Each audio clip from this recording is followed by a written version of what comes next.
Je pense effectivement que M. Kagame ainsi que beaucoup des leaders de la région continuent à prendre le peuple congolais comme effectivement des bons à rien. Et malheureusement, notre gouvernement ne comprend pas que tous les langages venant de l'étranger nous poussent à comprendre qu'il y a un des présidents du Burundi qui est de l'Eastern African Community, le président pour l'instant, qui a dit qu'on n'a même pas d'armée, qu'on n'a même pas de police, qu'on n'a rien. Et l'autre nous parle des accords, ça va, et il est incapable de mettre ces accords-là sur table.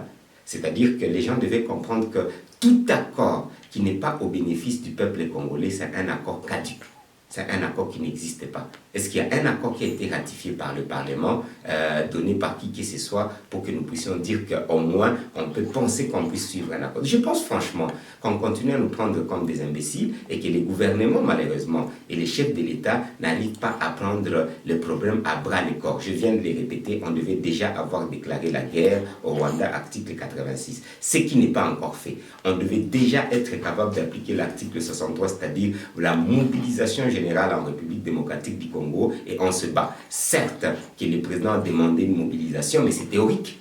Une mobilisation doit être physique, militaire, budgétaire et dans tous les sens, et surtout politique. Et je parlais même des diplomatiques où on le dit et on le fait, on se rend fort. Donc je pense que le président Kagame vient encore une fois de plus de démontrer qu'il s'en fout totalement de la pensée des Congolais, et il n'a que son intérêt, et nous connaissons son intérêt de balkanisation et son intérêt de pillage de la République démocratique du Congo. Il n'a aucune intention pour que la République démocratique du Congo puisse avoir des dividendes.